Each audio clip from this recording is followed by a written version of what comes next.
എല്ലാവരും ഞെട്ടലോടെ നോക്കുമ്പോൾ കണ്ണിൽ കനലെരിഞ്ഞു നിൽക്കുന്ന ഗായത്രി. ഗായു! ലല്ലു വിളിക്കേണ്ട താമസം അവൻ്റെ നെഞ്ചിൽ വീണു പൊട്ടിക്കരയാൻ തുടങ്ങി. എൻ്റെ അനിയനാ ഞാൻ. ഗായു എന്തോ പറഞ്ഞു പൂർത്തിയാക്കാതെ അവൻ്റെ നെഞ്ചിൽ കിടന്ന് കരഞ്ഞു.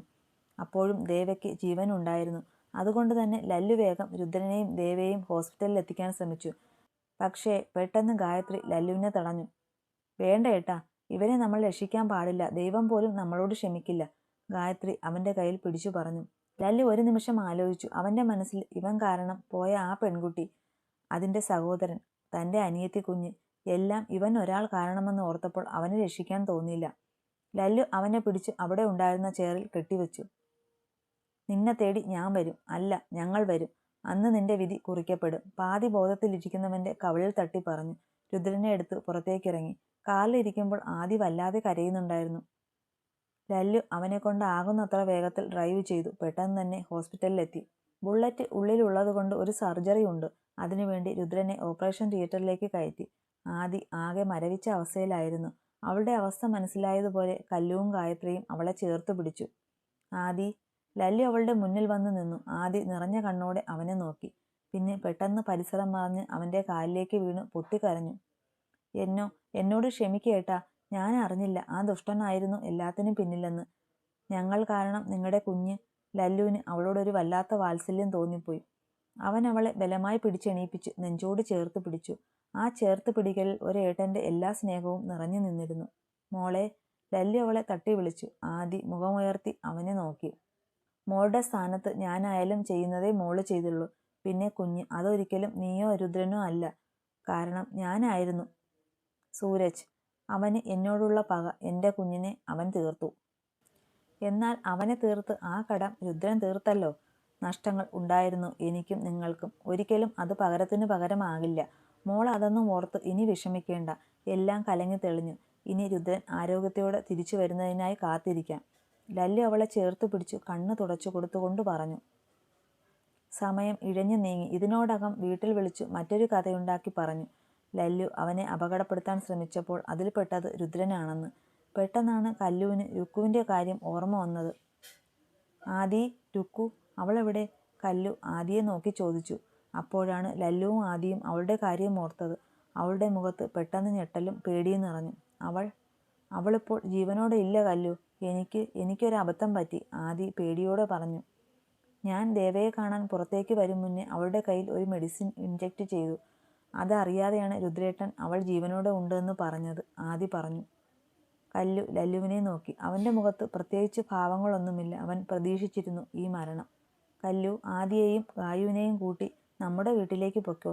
ഇവിടെ ഞാൻ നിന്നോളാം. ലല്ലു ആ വിഷയത്തെക്കുറിച്ച് കൂടുതൽ പറയാതെ അവരെ വീട്ടിലേക്ക് അയക്കാൻ ശ്രമിച്ചു. ഏട്ടാ, ഞങ്ങളിവിടെ നിന്നോളാം. രുദ്രേട്ടന് ബോധം വന്നിട്ട് ആദി പറഞ്ഞു. നിനക്കെന്നെ വിശ്വാസമില്ലെങ്കിൽ ഇവിടെ നിന്നു, ലല്ലു കൂടുതലൊന്നും പറയാതെ പറഞ്ഞു. ആദിയും ഗായുവും പരസ്പരം നോക്കി. ഞങ്ങൾ പോകാമേട്ടാ. ഏതെങ്കിലും ഉണ്ടെങ്കിൽ ഉടനെ വിളിച്ചു പറയണം, ഗായു പറഞ്ഞു. നിങ്ങൾ സൂക്ഷിച്ച് വീട്ടിൽ പൊയ്ക്കോ. എന്തെങ്കിലും ഉണ്ടെങ്കിൽ ഞാൻ വിളിച്ചു പറയാം. പിന്നെ വീട്ടിൽ പോയി ഒന്നും പറയാൻ നിൽക്കേണ്ട, ലല്ലു പറഞ്ഞു. ശരി ഏട്ടാ, കല്ലുവിനോട് കണ്ണുകൊണ്ട് എന്തോ മൗനമായി പറഞ്ഞു അവൻ. അവർ 3 പേരും പോയി കഴിഞ്ഞു. ലല്ലു അവിടെ ഒരു ഒഴിഞ്ഞ ചെയറിലിരുന്നു. അവൻ്റെ മനസ്സിൽ ഒരു നിമിഷം പീറ്ററിൻ്റെ മുഖം തെളിഞ്ഞു വന്നു. തൻ്റെ ഒപ്പം എന്തിനും കൂടെ നിന്നവൻ, കുറച്ച് ദിവസം കൊണ്ട് മനസ്സിൽ കയറി കൂടിയവൻ. എന്തോ ഒരു നിമിഷം അവൻ തൻ്റെ ഒപ്പം ഉണ്ടായിരുന്നുവെങ്കിൽ എന്ന് ലല്ലു ആഗ്രഹിച്ചു പോയി. അവൻ ഓരോന്നാലോചിച്ച് കണ്ണുകൾ അടച്ച് ചാരിയിരുന്നു.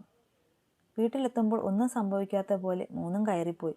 മുറിയിലെത്തിയതും ഓരോന്നായി ഫ്രഷായി വന്ന് ബെഡിലിരുന്നു. ചേച്ചി!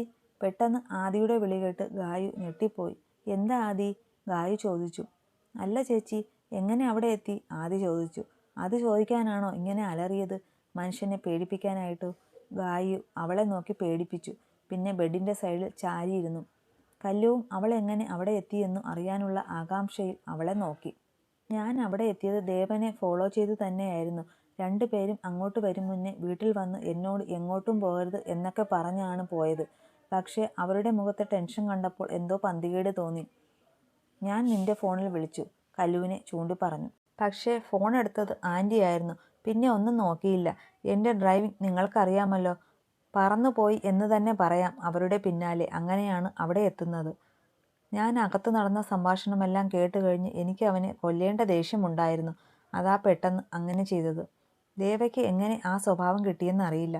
എനിക്കറിയാവുന്ന എൻ്റെ കുഞ്ഞനിയൻ നല്ല സ്വഭാവമായിരുന്നു. എനിക്കറിയാവുന്ന എൻ്റെ കുഞ്ഞനിയൻ നല്ലവനായിരുന്നു. പക്ഷേ അവൻ പുറമേ അങ്ങനെയാണെങ്കിലും അവൻ്റെ ഉള്ളിൽ അവനൊരു വൃത്തികെട്ട മൃഗമായിരുന്നുവെന്ന് അറിയാൻ വൈകിപ്പോയി.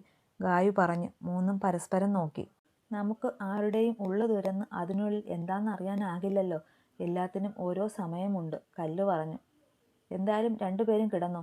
എനിക്ക് നല്ല ഉറക്കക്ഷീണമുണ്ട്. കണ്ണേറ്റം വിളിച്ച ആരെങ്കിലും എടുത്ത് സംസാരിക്ക്. അതും പറഞ്ഞ് കല്ല് കിടന്നു. അവളെ നോക്കി ഒരു ചിരിയോടെ അവളുടെ ഇരുവശത്തായി അവരും കിടന്നു. രണ്ടുപേരുടെ ഉള്ളിലും കടലിറങ്ങി മറിഞ്ഞുകൊണ്ടേയിരുന്നു. കല്ല് ഉറക്കമുണരുമ്പോൾ തന്നെ ആരോ ചുറ്റിപ്പിടിച്ചിട്ടുണ്ട്. കല്ല് ഒന്നുകൂടെ കണ്ണടച്ചു തുറന്നു. ലല്ലുവാണ്. കണ്ണേട്ടാ. കല്ല് പതിയെ അവനെ തട്ടി വിളിച്ചു. പക്ഷേ അവൻ നല്ല ഉറക്കമായിരുന്നു. കല്ലു അവൻ്റെ കൈ പതിയെ എടുത്തു മാറ്റി ബെഡിൽ നിന്ന് എണീറ്റ് ഫ്രഷ് ആവാൻ കയറി. അവൾ ഫ്രഷായി വരുമ്പോഴും അവൻ ഉറക്കം തന്നെയായിരുന്നു. അവനെ ഉണർത്താതെ കല്ലു പുറത്തേക്ക് പോയി. പുറത്തൊക്കെ ലൈറ്റ്സ് ഓൺ ആയതുകൊണ്ട് കല്ലു സംശയത്തോടെ സമയം നോക്കി. കല്ലു ഞെട്ടിപ്പോയി. രാത്രി 9 മണി. വൈകുന്നേരം 5 മണിക്ക് എന്തോ കിടന്നതാ. താൻ ഇത്രയും നേരം ഉറങ്ങിയോ? അവൾ താഴേക്ക് പോകുമ്പോൾ ഗായു മഹിക്കൊപ്പം പോകാൻ തുടങ്ങിയിരുന്നു. ആദിയെ കണ്ടില്ല. കുംഭകർണി ഉറക്കം കഴിഞ്ഞോ? ഗായു കളിയാക്കി. കല്ലു അതിന് ഒരു ഇളി പാസാക്കി. ഞങ്ങൾ ഇറങ്ങുവാ മോളെ. മോൻ എണീക്കുമ്പോൾ പറഞ്ഞേക്ക് കേട്ടോ. മഹി ഗായുവിനെ കൂട്ടിയിറങ്ങി. അമ്മേ, ആദി എവിടെ? കല്ലു ഹേമയെ നോക്കി ചോദിച്ചു. മുത്തശ്ശൻ്റെയും മുത്തശ്ശിയുടെയും കൂടെ കലവില കൂടിയിരുന്നു. പിന്നെ അവിടെ കിടന്ന് ഉറക്കമായി. മോളിരിക്ക്, അമ്മ ചോറ് വിളമ്പിത്തരാം, ഹേമ പറഞ്ഞു. അമ്മേ, എനിക്കൂടെ എടുത്തോ. ലല്ലു ഫ്രഷായി വരുന്നത് കണ്ടു കല്ലു അവനെ അന്തം വിട്ട് നോക്കി. എന്താടി ഉണ്ണക്കണ്ണി നോക്കുന്നേ? അവളുടെ തലയിൽ കൊട്ടിക്കൊണ്ട് ചോദിച്ചു. ഹേമ രണ്ടുപേരെയും നോക്കിയിട്ട് അടുക്കളയിലേക്ക് പോയി. അപ്പോൾ ഉറക്കമല്ലായിരുന്നോ? കല്ലു അവനെ നോക്കി സംശയത്തോടെ ചോദിച്ചു. ആയിരുന്നു. കുഞ്ഞിപ്പെണ്ണിൻ്റെ ചൂട് പോയപ്പോൾ ഞാൻ ഉണർന്നു, അവളുടെ മൂക്കിൽ തട്ടി പറഞ്ഞു. ഹേമ അപ്പോഴേക്കും ചോറ് കൊണ്ടു കൊടുത്തു രണ്ടുപേർക്കും. കല്ലു ചോറ് കഴിക്കാതെ ഹേമയെ നോക്കി. മോള് കഴിക്ക്, എന്താ നോക്കിയിരിക്കുന്നേ? കറി ഇഷ്ടമായില്ലേ? ഹേമ സംശയത്തോടെ അവളുടെ പാത്രത്തിലേക്ക് ചൂണ്ടി ചോദിച്ചു. എനിക്ക് അമ്മ വാരി തരുമോ? ചെറിയ പരിങ്ങലോടെയാണ് കല്ല് ചോദിച്ചത്. കേൾക്കേണ്ട താമസം. കൈ കഴുകി വന്ന് ചിരിയോടെ ഹേമ കല്ലുവിനെ ഊട്ടി. ഒട്ടും അസൂയയില്ലാത്തതുകൊണ്ടും താനൊരു പോലീസാണെന്ന കാര്യം മറന്നതുകൊണ്ടും കല്ലുവിനോട് തല്ലി പിടിച്ച് രണ്ടുപേരും ഹേമയുടെ കയ്യിൽ നിന്ന് ചോറ് വാങ്ങി കഴിച്ചു. ഒരുപാട് നാളിന് ശേഷം ഹേമയുടെ കണ്ണ് സന്തോഷം കൊണ്ട് നിറഞ്ഞു. എപ്പോഴോ തനുവും ലല്ലുവും ഇതുപോലെ തനിക്ക് മുന്നിലിരുന്ന് തല്ലു പിടിച്ചത് അവളുടെ മനസ്സിൽ തെളിഞ്ഞു. ഫുഡൊക്കെ കഴിച്ച് കിടക്കാൻ തുടങ്ങിയപ്പോൾ കല്ലു ലല്ലുവിനെയും പിടിച്ച് ബാൽക്കണിയിലേക്ക് പോയി. രുദ്രേട്ടൻ എങ്ങനെയുണ്ട്? ആളെ കണ്ടോ? ഹോസ്പിറ്റലിൽ ആരാ ഉള്ളത്? വീട്ടിലറിഞ്ഞോ? കല്ലു അവൻ്റെ നെഞ്ചിൽ ചാരി നിന്ന് ചോദിച്ചു. എൻ്റെ പെണ്ണെ, ഞാൻ അവൻ്റെ അടുത്ത് നിന്നല്ലേ വന്നത്. അവനെ കണ്ട് ഓപ്പറേഷൻ കഴിഞ്ഞ് റൂമിലാക്കി. ഞാൻ വരുമ്പോൾ അവന് ബോധം തെളിഞ്ഞിട്ടില്ല. വീട്ടിൽ നിന്ന് എല്ലാവരും വന്നു. പിന്നെ നന്ദൻ അവിടെ ഉണ്ട്. മതിയോ എൻ്റെ കുട്ടിക്ക്? സമാധാനമായോ? ലല്ലു അവളെ പൊതിഞ്ഞു പിടിച്ച് ചോദിച്ചു. ദേവേട്ടൻ്റെ കാര്യം എന്തായി കണ്ണേട്ടാ? കല്ലു സംശയത്തോടെ നോക്കി ചോദിച്ചു. അത് ഞാൻ ലല്ലു പറഞ്ഞു തുടങ്ങിയതും അവൻ്റെ ഫോൺ റിങ് ചെയ്തു. ഹലോ ലല്ലു, ഞാൻ വരാം. അത്രയും പറഞ്ഞ് കോൾ കട്ടാക്കി. കല്ലു അവനെ സംശയത്തോടെ നോക്കി നിൽപ്പാണ്. ആരാ കണ്ണേട്ടാ? കല്ലു അവനെ ചൂഴ്ന്നു നോക്കിക്കൊണ്ട് ചോദിച്ചു. നീ ഇങ്ങനെ സൂക്ഷിച്ച് നോക്കേണ്ട, ഞാൻ കള്ളം പറയില്ല. വിളിച്ചത് രുദ്രനാണ്, കല്ലു ചെറുചിരിയോടെ പറഞ്ഞു. എന്തിനാ വിളിച്ചേ? അവന് എന്നെ ഒന്ന് കാണണം, എന്തോ പറയാനുണ്ട്. ലല്ലു അതും പറഞ്ഞ് അകത്തേക്ക് പോയി. പിന്നാലെ കല്ലുവും. ലല്ലു പെട്ടെന്ന് തന്നെ റെഡിയായി ഹോസ്പിറ്റലിലേക്ക് പോയി. ലല്ലു പോയി കഴിഞ്ഞപ്പോൾ കല്ലു കുറച്ചു നേരം TV കണ്ടു. പിന്നെ പോയി കിടന്നു. ലല്ലു ഹോസ്പിറ്റലിൽ എത്തുമ്പോൾ വീണയും അമ്മയും അച്ഛനും ഒക്കെ ഇരിപ്പുണ്ട്. നന്ദനുമുണ്ട് അടുത്തു തന്നെ. എന്താ നന്ദ, എന്തിനാ എന്നെ കാണണമെന്ന് പറഞ്ഞത്? ലല്ലു നന്ദനോട് ചോദിച്ചു. അറിയില്ല ഏട്ടാ, ബോധം വന്ന സമയം മുതൽ ഏട്ടനെ കാണണമെന്ന് പറഞ്ഞ് വാശിയാണ്. ഡോക്ടറാണ് ഒടുവിൽ പറഞ്ഞത് ഏട്ടനെ വിളിക്കാൻ. ലല്ലു നന്ദൻ പറഞ്ഞത് കേട്ട് അവനൊപ്പം റൂമിലേക്ക് കയറി. കയ്യിൽ നേഴ്സ് ഡ്രിപ്പ് ഇട്ട് കൊടുക്കുന്നുണ്ട്. ലല്ലുവിനെ കണ്ടതും രുദ്രന്റെ മുഖത്ത് സന്തോഷം നിറഞ്ഞത് നന്ദനും ലല്ലുവും കണ്ടു. എങ്ങനെയുണ്ട് രുദ്ര ഇപ്പോ? എന്താ രുദ്ര, എന്തിനാ നീ എന്നെ കാണാൻ വാശി പിടിച്ചത്? ലല്ലു അവന്റെ അടുത്തേക്ക് ഇരുന്ന് ചോദിച്ചു. എനിക്കിപ്പോ ശരീരത്തിനല്ല പ്രശ്നം, മനസ്സിനാണ്. രുദ്രൻ അത് പറഞ്ഞതും നന്ദൻ അവരെ നോക്കിയിട്ട് പുറത്തേക്ക് പോയി. രുദ്ര, കഴിഞ്ഞത് കഴിഞ്ഞു. ഇനി അതിനെക്കുറിച്ച് ഒന്നും പറഞ്ഞ് വിഷമിക്കേണ്ട. ലല്ലു അവന്റെ കയ്യിൽ പിടിച്ചു പറഞ്ഞു. ഇല്ല, ഞാൻ ദേവൻ ചെയ്ത അതേ തെറ്റ് തന്നെയല്ലേ ആവർത്തിച്ചത് രുക്കു?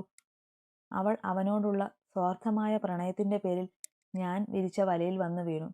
അവളെ എനിക്ക് നിന്നോട് അത് പറയാൻ തന്നെ കഴിയുന്നില്ല. അത്രയ്ക്ക് ഞാൻ അവളെ ഉപദ്രവിച്ചു. ഇപ്പോൾ അവൾ ജീവനോടെ ഉണ്ടോ?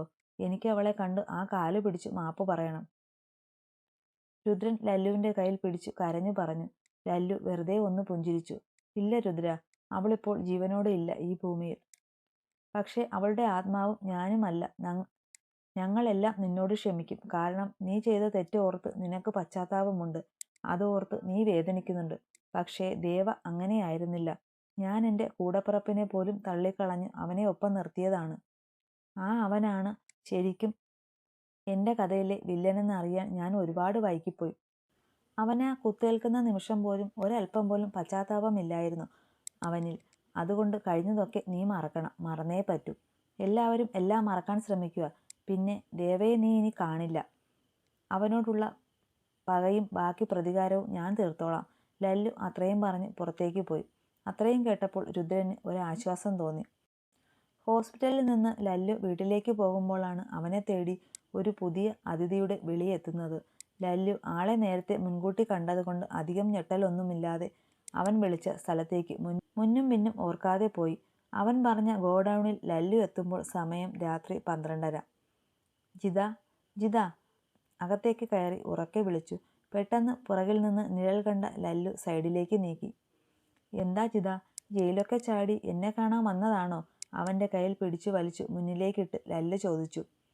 ജിതൻ ദേഷ്യത്തിൽ ലല്ലുവിനെ നോക്കിക്കൊണ്ട് അവൻ്റെ അടുത്തേക്ക് സർജിക്കൽ കത്തി ഒന്ന് ഓങ്ങി. വേണ്ട ജിത, നീ വീണ്ടും എന്നെ ഒരു അസുരനാക്കരുത്. നീ ചെയ്ത തെറ്റിനാണ് നിന്നെ ഞാൻ ജയിലിലാക്കിയത്, ലല്ലു അവൻ്റെ കയ്യിൽ പിടിച്ചു പറഞ്ഞു. ഇല്ല ത്രിലോക്, ഞാൻ ഇന്നിപ്പോൾ മരിച്ചാൽ എൻ്റെ ഒപ്പം നീയും മരിക്കണം. എൻ്റെ അച്ഛൻ, എൻ്റെ അനിയൻ, എല്ലാവരെയും നീ കൊല്ലാക്കൊല ചെയ്തു. നിന്നെയും അവളെയും ഞാൻ ജീവിക്കാൻ അനുവദിക്കണോ? ജിതൻ പറഞ്ഞു. ലല്ലു അവനെ നോക്കി പുച്ഛത്തിൽ ചിരിച്ചു. അവളുടെ ഒരു നഖത്തിൽ തൊടാൻ ഞാൻ നിന്നെ അനുവദിക്കില്ല. അതിന് നീ എന്നെ കൊല്ലണം ആദ്യം, ലല്ലു പറഞ്ഞു. അറിയാം, എനിക്കറിയാം. നീ ജീവനോടെ ഉള്ളപ്പോൾ അവളെ എനിക്കൊന്ന് തൊടാൻ പോലും ആകില്ലെന്ന്. അതുകൊണ്ടാണ് അവളെ തേടി പോകും മുന്നേ നിന്നെ ഞാൻ വിളിച്ചത്, ജിതൻ പറഞ്ഞു. അതാണ് നീ ചെയ്ത ഏറ്റവും വലിയ തെറ്റ്. നീ ഇനി ജയിലിലേക്കും പോകില്ല, പുറത്തേക്കും പോകില്ല ജിത. കാരണം നീ പുറത്തു പോയാൽ എന്നും എൻ്റെ കല്ലുവിനെ നിന്റെ ഈ വൃത്തികെട്ട കണ്ണുകൾ ചുറ്റി വലിക്കും. അത് പാടില്ല. ഇന്ന് എല്ലാം അവസാനിപ്പിക്കാൻ പോകുക ഈ ത്രിലോക്. ലല്ലു പറഞ്ഞു തീർന്നതും അവൻ്റെ കയ്യിലുണ്ടായിരുന്ന കത്തി അവന് നേരെ ഓങ്ങി. ജിതൻ മരണവെപ്രാളത്തിൽ ലല്ലുവിൻ്റെ കയ്യിലും കഴുത്തിലും ഒക്കെ പിടിച്ചു. നിമിഷ നേരം കൊണ്ട് തന്നെ ജിതൻ എന്ന അധ്യായം അവസാനിച്ചു. ലല്ലു അവനെ അവിടെ തന്നെ ഒരു ചാക്കിൽ കെട്ടിവെച്ചു. എന്നിട്ട് ആ ഗോഡൌണിൻ്റെ ചുറ്റും നോക്കി. അവസാനം അതിൻ്റെ സൈഡിൽ ഒരു കിണർ കിടക്കുന്നത് കണ്ട് ലല്ലു അങ്ങോട്ട് പോയി. സൈഡിലിരുന്ന ഒരു കല്ലെടുത്ത് ആദ്യം ആ കിണറ്റിലേക്ക് ഇട്ടു. നല്ല ആഴത്തിൽ അത് വീഴുന്നത് കേട്ട് ലല്ലു ഒരു പുഞ്ചിരിയോടെ അകത്തേക്ക് പോയി. ജിതനെ കെട്ടിയ ചാക്കിൽ 2-3 വലിയ കല്ലുകൾ കൂടെ വെച്ചു അവനെ ആ ചാക്കോടെ എടുത്ത് കിണറ്റിലിട്ടു. ലല്ലു ചുറ്റും നിരീക്ഷിച്ചു. ആരെങ്കിലും തന്നെ ശ്രദ്ധിച്ചോ എന്ന്. ഇല്ല. ആരുമില്ലെന്ന് ഉറപ്പുവരുത്തി ലല്ലു അവിടെ നിന്നും ഇറങ്ങി നേരെ ദേവയുടെ അടുത്തേക്ക് തിരിച്ചു. ദേവ പാതി ബോധത്തിൽ വേദന കൊണ്ട് പിടഞ്ഞു ആ ചെയറിൽ ഇരിപ്പുണ്ട്. ലല്ലു അവൻ്റെ അടുത്തേക്ക് പോയി കവിളിൽ തട്ടി വിളിച്ചു. ദേവ കണ്ണുകൾ വലിച്ചു തുറന്ന് ലല്ലുവിനെ നോക്കി. ഏട്ടാ, എന്നെ രക്ഷിക്കൂ. എന്നെ ഒന്ന് ഹോസ്പിറ്റലിൽ കൊണ്ടുപോവോ? വയ്യ ഏട്ടാ, ഈ വേദന, ദേവ അവനെ കണ്ട ആശ്വാസത്തിൽ പറഞ്ഞു. നിനക്ക് വേദനിക്കുന്നുണ്ടോ ദേവ? നീ കൊന്ന വിദ്യ, വിവേക്, അവർക്ക് ആർക്കും വേദനയില്ലായിരുന്നോ? അതോ നീ അവരെ വേദനിപ്പിക്കാതെയാണോ കൊന്നത്? ലല്ലു ചോദിച്ചുകൊണ്ട് പുറംതിരിഞ്ഞു നിന്ന് എന്തോ ഒന്ന് കയ്യിലെടുത്തു. ദേവ ഒന്നും മിണ്ടാനാകാതെ അവനെ നോക്കി. ലല്ലു പുഞ്ചിരിയോടെ ദേവയെ നോക്കി. അവൻ്റെ ആ പുഞ്ചിരിയിൽ എന്തോ ഒരു അപകടമുള്ളതുപോലെ ദേവയ്ക്ക് തോന്നി. ലല്ലു അവൻ്റെ കയ്യിലെ കെട്ടുകൾ ഒന്നുകൂടെ മുറുക്കി. ഏട്ടാ, എന്താ ഇത്? എന്നെ അഴിച്ചുവിട്, ദേവ പേടിയോടെ പറഞ്ഞു. പക്ഷേ ലല്ലു കേൾക്കാത്തതുപോലെ മുന്നിലേക്ക് കുറച്ചുകൂടെ ചേർന്ന് നിന്നു. പിന്നെ അവൻ്റെ മുഖം പിടിച്ചുയർത്തി. അവൻ്റെ കണ്ണുകൾ പിടച്ചിലോടെ ലല്ലുവിൻ്റെ മുഖത്തേക്ക് പാഞ്ഞു. ലല്ലുവിൻ്റെ ചുണ്ടിലെ പുഞ്ചിരി മായുന്നത് ദേവ ഞെട്ടലോടെ നോക്കിക്കണ്ടു. ഞാൻ ഇറങ്ങുക. ഇനി നമ്മൾ കാണുമ്പോൾ പരസ്പരം മനസ്സിലാകില്ല. ആ വിധത്തിലാകും നീ. അനിയനായി കണ്ടവനെ എൻ്റെ കൈകൊണ്ട് തന്നെ ഞാൻ ഇങ്ങനെ ഒരു വിധി നിർണ്ണയിക്കേണ്ടി വന്നതിൽ വേദനയുണ്ട്. പക്ഷേ നീ ചെയ്ത പാപത്തിന് നിന്നെ ഇത്രയെങ്കിലും ഞാൻ ചെയ്യണം. ലല്ലു പറഞ്ഞതൊന്നും ദേവ കേട്ടില്ല. ആകെ ഒരു മൂളൽ മാത്രം കാതിൽ മുഴങ്ങുന്നു. അവന് ദേഹം മുഴുവൻ കാന്തുന്നത് പോലെ തോന്നി. അവനൊന്ന് അലറിക്കരയാൻ പോലും ആകാത്ത വിധം തളർന്നു പോയിരുന്നു ദേവ. ലല്ലു പുറത്തിറങ്ങുമ്പോൾ അവനിലെ അസുരഭാവം പൂർണ്ണമായി അവനിൽ നിന്ന് പോയിരുന്നു. ദേവയ്ക്കുള്ള വിധി നിശ്ചയിച്ചു കഴിഞ്ഞ നിമിഷം ലല്ലു മറ്റൊരു തീരുമാനം കൂടെ എടുത്തിരുന്നു. 5 വർഷങ്ങൾക്ക് ശേഷമുള്ള ഒരു വൈകുന്നേരം. അച്ഛാ, തൊടിയിലെ പച്ചക്കറികൾക്ക് വെള്ളം നനച്ചു നിൽക്കുന്ന ലല്ലുവിനെ പിറകിൽ നിന്ന് ഒരു കുഞ്ഞു ചെക്കൻ നീട്ടി വിളിച്ചു. ലല്ലു ഒരു കാവിമുണ്ടും വെള്ള ബനിയനുമാണ് വേഷം. തലയിൽ ഒരു തോർത്ത് ചുറ്റിക്കെട്ടിയിട്ടുണ്ട്. കുഞ്ഞു ചെക്കൻ്റെ വിളി കേട്ട് ലല്ലു ചിരിയോടെ നോക്കി. അപ്പോഴേക്കും എത്തോ പൊത്തോന്ന് പറഞ്ഞ് കുഞ്ഞു ചെക്കൻ ഓടി അവൻ്റെ അടുത്തെത്തിയിരുന്നു. ലല്ലു പുഞ്ചിരിയോടെ കുഞ്ഞിച്ചെക്കനെ വാരിയെടുത്തു. എപ്പോൾ എത്തി എൻ്റെ കുഞ്ഞൂട്ടൻ? അവനെ കവിളിൽ ചുംബിച്ചുകൊണ്ട് ചോദിച്ചു. ഇപ്പോൾ വന്നേ ഉള്ളൂ. അച്ഛ എന്താ ഇവിടെ ചെയ്യുന്നേ? അവൻ താഴേക്ക് ചൂണ്ടി ചോദിച്ചു. അച്ഛ, ദേ ഈ ചെടിക്കൊക്കെ വെള്ളം കൊടുക്കുക. അല്ല, എൻ്റെ കുഞ്ഞൂട്ടൻ ആരുടെ കൂടെയാ ഇങ്ങ് വന്നേ? ലല്ലു അവനെ എടുത്ത് തൊടിയിൽ നിന്ന് മുകളിലേക്ക് കയറി ചോദിച്ചു. അമ്മ വന്നു. അമ്മ അച്ഛനെ തിരക്കുക. ലല്ലുവിൻ്റെ മുഖം ഒന്ന് ചുരുങ്ങി. അവൻ കുഞ്ഞിച്ചെക്കനെയും എടുത്ത് വീട്ടിലേക്ക് വേഗം നടന്നു. അന്നത്തെ സംഭവം കഴിഞ്ഞ് 3-ാം ദിവസം ലല്ലു ഒരു യാത്ര പോയി. തിരിച്ചു വന്നപ്പോൾ ലല്ലു ഒരു വാർത്ത എല്ലാവർക്കും നൽകി. എല്ലാവരും ഞെട്ടും വിധം ഒരു വാർത്ത. ലല്ലു തൻ്റെ ജോലി റിസൈൻ ചെയ്തു. അവൻ ആരോടും കാര്യകാരണങ്ങൾ വ്യക്തമാക്കാൻ മുതിർന്നില്ല. അതോടെ ലല്ലു അവരുടെ തന്നെ കമ്പനിയിലെ കാര്യങ്ങൾ ചെറുതായി നോക്കി തുടങ്ങി. ഒരു കണക്കിന് അവനെ സ്നേഹിക്കുന്ന എല്ലാവർക്കും സന്തോഷം നൽകിയ വാർത്ത തന്നെയായിരുന്നു അത്. കല്ലു ഡിഗ്രി കഴിഞ്ഞപ്പോൾ തന്നെ അവൻ്റെ ഒപ്പം കമ്പനി കാര്യങ്ങൾ നോക്കാൻ തുടങ്ങി. ഇപ്പോൾ കമ്പനിയിൽ വല്ലപ്പോഴും മാത്രം ലല്ലു പോകും. കല്ലു അത് ഏറ്റെടുത്ത് നടത്തിക്കൊണ്ടു പോകുന്നു. ആദി, ദേവു, രുദ്രൻ എല്ലാവരും ഇതേ കമ്പനിയിൽ തന്നെയാണ്. അന്നത്തെ സംഭവത്തിനു ശേഷം ഒരാഴ്ച കഴിഞ്ഞപ്പോൾ ഒരു കത്ത് ദേവൻ്റെ ഉണ്ടായിരുന്നു. തന്നെ ഇനി ആരും തിരയേണ്ട, താൻ അമേരിക്കയിലേക്ക് പോകുന്നു. ഇനി ഒരു മടങ്ങിവരവ് ഉണ്ടാകില്ലെന്ന്. എല്ലാവർക്കും ആദ്യം ഞെട്ടൽ ആയിരുന്നുവെങ്കിലും പിന്നെ അവർ എല്ലാവർക്കും അതുമായി പൊരുത്തപ്പെട്ടു. ഒരു 6 മാസം കഴിഞ്ഞപ്പോൾ ഗൾഫിൽ നിന്ന് ദേവുവിൻ്റെ അച്ഛൻ തിരിച്ചു വന്നു. അതോടെ കല്യാണത്തിനുള്ള തിടുക്കം കൂട്ടി. ഒരിക്കൽ കൂട്ടിക്കെട്ടാൻ നോക്കി പൊട്ടിപ്പോയ ആദി രുദ്രൻ വിവാഹം വീണ്ടും നടത്താൻ തീരുമാനിച്ചു. അധികം വൈകാതെ തന്നെ 3 കല്യാണം വീണ്ടും നടന്നു. കാലം മായ്ക്കാത്ത മുറിവില്ലെന്ന് പറയുന്നത് പോലെ ഗായത്രിയുടെ മനസ്സിൻ്റെ ഒരു കോണിൽ അവൾ പീറ്ററിനെ ഒളിപ്പിച്ചു. അവളുടെ സ്കൂളിലെ തന്നെ പുതുതായി വന്ന ഒരു മാഷിൻ്റെ ആലോചന വന്നപ്പോൾ അത് മുടക്കു പറയാൻ ഗായത്രി മുതിർന്നില്ല. ദേവിക നമ്പ്യാർ നന്ദൻ മേനോൻ, രുദ്രൻ ആതിര മേനോൻ, വിവേകാൻ ഗായത്രി. 3 കല്യാണവും ആഡംബരം നിറഞ്ഞതായിരുന്നു. പക്ഷേ നമ്മുടെ കല്ലുകൊച്ചു മാത്രം വയറും താങ്ങിപ്പിടിച്ച് ഒരിടത്ത് അടങ്ങിയിരിപ്പായിരുന്നു. 3ഉം കെട്ടി ആദ്യരാത്രി ആഘോഷിക്കാൻ പോകും മുന്നേ കല്ലു ലേബർ റൂമിലെത്തിയിരുന്നു. ഇവരുടെയൊക്കെ വിവാഹ വാർഷികവും നമ്മുടെ കുഞ്ഞൂട്ടൻ എന്ന ഭൂമിവേദിൻ്റെ പിറന്നാളും ഒരേ ദിവസം ആയതുകൊണ്ട് അതിലും ചെലവ് ചുരുക്കാം എന്ന കണ്ടെത്തലായിരുന്നു ദേവു കൊച്ചിനും. ഇപ്പോൾ ആദിക്ക് ഒരു കുഞ്ഞുവാവ ഉണ്ട്, 9 മാസം പ്രായമുള്ള. എല്ലാവരുടെയും സച്ചുമോള് എന്ന സഹസ്രാരുദ്ധൻ. ദേവുവിന് ഒരു വെടിക്ക് 2 പക്ഷി എന്ന പോലെ ഇരട്ടക്കുട്ടികളെ കിട്ടി. അവളുടെ അതേ പരട്ട സ്വഭാവം രണ്ടിനുമുണ്ട്. അതുകൊണ്ട് തന്നെ പരട്ടകളെന്നാണ് അവൾ ഇടയ്ക്കിടയ്ക്ക് പിള്ളേരെ വിളിക്കാറുള്ളത്. ദേവദത്ത് ആൻഡ് ആദിദത്ത്. ഗായത്രിക്ക് പ്രഗ്നൻ്റ് ആകാൻ കുറച്ച് ഹെൽത്ത് ഇഷ്യൂ ഉണ്ടായിരുന്നു. അതൊക്കെ കഴിഞ്ഞ് ആളിപ്പോൾ 4 മാസം പ്രഗ്നൻ്റാണ്. മാലു രണ്ടും കാനഡയിലേക്ക് പറന്നു. കിട്ടിയ ചാൻസിന് പുതിയ ഏതോ കോഴ്സ് പഠിക്കാനാണെന്ന് പറയുന്നു.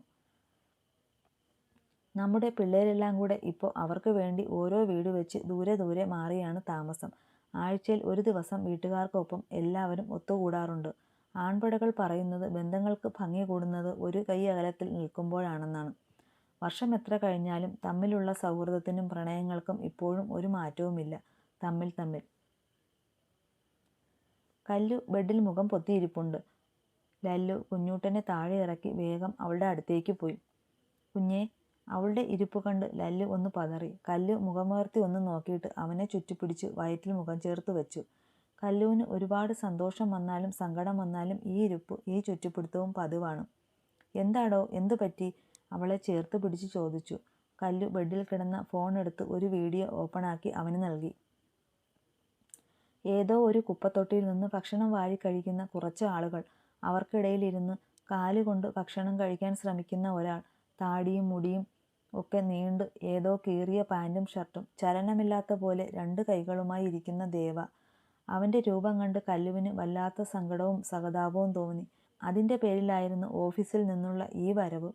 കല്ല് വീണ്ടും കണ്ണു നിറയ്ക്കാൻ തുടങ്ങി. ലല്ലു അവളെ തറപ്പിച്ചു നോക്കി. എന്തേ, അവനെ വീണ്ടും ഇങ്ങോട്ട് കൊണ്ടുവരാൻ തോന്നുന്നു? ലല്ലുവിൻ്റെ ശബ്ദം വല്ലാതെ കടുത്തുപോയി. വേണ്ട, പെട്ടെന്ന് കണ്ടപ്പോൾ എനിക്കെന്തോ സങ്കടം സഹിക്കാൻ പറ്റിയില്ല. ഞാൻ ഒരുപാട് നാൾ ഏട്ടനെന്ന് വിളിച്ച് നടന്നതല്ലേ, കല്ല് പറഞ്ഞു. അവരിവിടെ എല്ലാവരുടെയും മനസ്സിൽ മരിച്ചു കഴിഞ്ഞു. ഇനി നീ ആയിട്ട് അവനെ ഉയർത്തിക്കൊണ്ടുവരണ്ട. അവനവൻ ചെയ്യുന്നതിൻ്റെ ഫലം ഇന്നല്ലെങ്കിൽ നാളെ അനുഭവിക്കും. അത് നീ ആയാലും ഞാനായാലും. ലല്ലു അത്രയും പറഞ്ഞു കുഞ്ഞൂട്ടനെ എടുത്ത് പുറത്തേക്ക് പോയി. കല്ല് ഒരിക്കൽ കൂടെ കഴിഞ്ഞതൊക്കെ ഓർത്ത് ഒരിക്കലും മറക്കാനും ഓർക്കാനുമാകാത്ത ഒരുപാടുണ്ട് തൻ്റെ ഇതുവരെയുള്ള ജീവിതത്തിൽ. കുറച്ചു സമയം അങ്ങനെ ഇരുന്നു. പിന്നെ എണീറ്റ് കുളിച്ച് ഫ്രഷായി താഴെ എത്തുമ്പോൾ പതിവ് പോലെ അച്ഛൻ ചുറ്റിക്കൊടുത്ത കുട്ടിമുണ്ടും ചുറ്റി കുഞ്ഞൂട്ടനും അവൻ്റെ ഒപ്പം ലല്ലുവും കല്ലുവിനെ കാത്തു നിൽപ്പുണ്ട്. അവളുടെ ചിരിച്ച മുഖം കണ്ടപ്പോൾ ലല്ലുവിൻ്റെ മനസ്സ് നിറഞ്ഞു. അവർ അവരുടെ കുഞ്ഞിച്ചെക്കനെയും കൂട്ടി പാടവരമ്പിലൂടെ അമ്പലത്തിലേക്ക് നടന്നു. വഴിയോരം ചേർന്ന് നടക്കുമ്പോൾ കുഞ്ഞൂട്ടൻ്റെ സംശയങ്ങൾക്ക് ഉത്തരം ചൊല്ലുന്ന തിരക്കിലായിരുന്നു ലല്ലുവും കല്ലുവും. ഈ കഥ ഇവിടെ അവസാനിക്കുകയാണ്. ലല്ലുവും കല്ലുവും കുഞ്ഞൂട്ടനുമായി അവർ സുഖമായി ജീവിക്കട്ടെ. Okay, thank U.